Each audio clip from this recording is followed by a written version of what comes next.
तो दोस्तों अभी के लिए जिस प्रकार की डेवलपमेंट्स भारतीय डिफेंस सेक्टर से सामने निकल करके आ रही है तो डेफिनेटली ये हमारे डिफेंस सेक्टर में दोबारा से एक बड़े रेवोल्यूशन को लाने का काम करेंगे। क्योंकि दोस्तों जैसा कि आप सब लोगों को पता होगा कि भारत ने 2014 में आत्मनिर्भर भारत जैसे एक बड़े इनिशिएटिव को लॉन्च किया, जिसके बाद में सबसे पहले भारत का ये फोकस था कि हमारी जो तीनों सेनाएं हैं इनके लिए इनके जो मैक्सिमम हथियार है इनको भारत के अंदर बनाया जाए और जो state of the art weapons है इनको भारत के अंदर बना करके ना केवल इनको हमारी सेनाओं के अंदर शामिल किया जाए बल्कि इनके जो एक्सपोर्ट हैं ये भी बाकी कंट्रीज़ को किए जाए। तो दोस्तों अब जो डेवलपमेंट सामने निकल करके आ रही है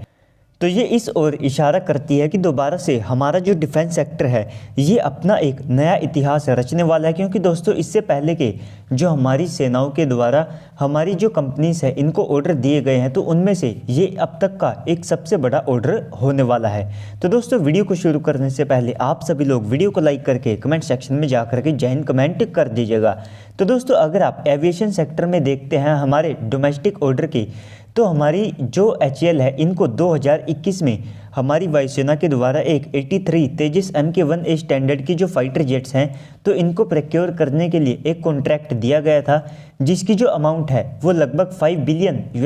के आसपास की थी, जो कि हमारी जो HAL है इनके लिए अब तक का एक काफ़ी ज़्यादा बड़ा कॉन्ट्रैक्ट था। लेकिन दोस्तों इसके बाद में अब हमारी HAL ने एक जो एडिशनल ऑर्डर्स के लिए जो तैयारियां हैं ये ना केवल शुरू कर दी है बल्कि अब हमारी HAL थर्ड पार्टी कंपनीज़ के साथ में काफ़ी ज़्यादा एडवांस स्टेजेस में है, जिसमें हमारी HAL जल्द ही L&T टास्ल यानी कि जो कि टाटा की कंपनी है, इसके अलावा हमारी जो वेम टेक्नोलॉजीज़ हैं और काफ़ी सारी हमारी ही जो प्राइवेट फर्म्स हैं तो इनके साथ में एक कॉन्ट्रैक्ट को साइन करेगी, जिसके बाद में ये जो कंपनीज है ये हमारे 97 एडिशनल तेजस Mk-1A स्टैंडर्ड के जो फाइटर जेट्स है तो उनके लिए सब सिस्टम को सप्लाई यानी कि डिलीवर करेंगी।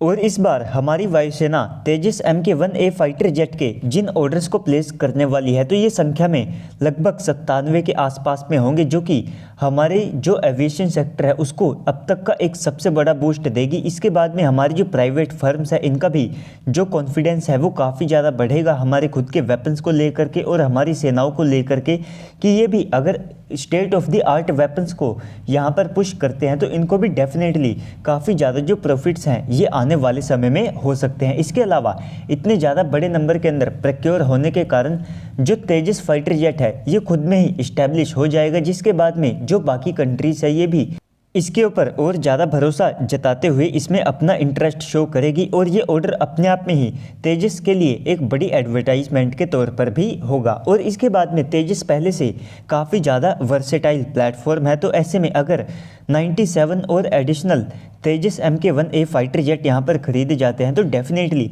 टेक्नोलॉजी के हिसाब से इसके अंदर और जो बड़े बदलाव हैं ये आप सब लोगों को देखने को मिल सकते हैं। कई बार यहाँ पर तेजस Mk-1B का जो कॉन्सेप्ट है वो भी सामने निकल करके आता है, जिसमें कुछ बड़े जो चेंजेस हैं वे यहाँ पर आप सब लोग कह सकते हैं कि एक एडवाइस के तौर पर सामने रखे जाते हैं। इसके अलावा इस डील की जो कॉस्ट है तो ये लगभग $8.5 बिलियन के आसपास की होगी। अगर आप इसको इंडियन रुपीज़ के अंदर कन्वर्ट करके देखते हैं तो ये अमाउंट 70,000 करोड़ के आसपास का बैठता है, जो कि अपने आप में एक काफ़ी ज़्यादा बड़ा अमाउंट है। और इसके बाद में हमारी वायुसेना के पास में आने वाले समय में जो टोटल तेजस Mk-1A स्टैंडर्ड के फाइटर जेट हैं ये आप सब लोगों को ऑलमोस्ट 200 के आसपास के दिखाई देंगे।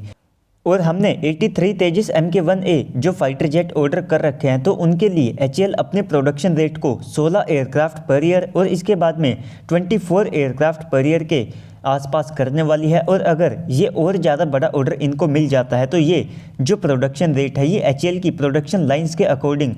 28 से लेकर के 32 एयरक्राफ्ट पर ईयर के आसपास आ सकता है। इतना ही जो प्रोडक्शन रेट है वो आप सब लोगों को अभी के लिए राफेल फाइटर जेट का दिखाई देगा। तो इसके बाद में HAL की जो ऑर्डर बुक है ये काफ़ी ज़्यादा एक्सपेंड हो जाएगी, जिससे कि प्रोडक्शन रेट को गेयर अप करने में इनको भी काफ़ी ज़्यादा आसानी होगी। तो दोस्तों ओवरऑल इन सारी डेवलपमेंट को लेकर के अब आप सबको क्या लगता है कमेंट सेक्शन में बताइएगा। साथ ही साथ अगर आपको वीडियो अच्छी लगी है तो वीडियो को लाइक कर दीजिएगा। अगर आप चैनल के ऊपर पहली बार आए हैं तो प्लीज़ से चैनल को भी सब्सक्राइब कर दीजिएगा। तो चलिए दोस्तों आज की इस वीडियो में इतना ही, मिलते हैं अगली वीडियो में, तब तक के लिए गुड बाय, जय हिंद।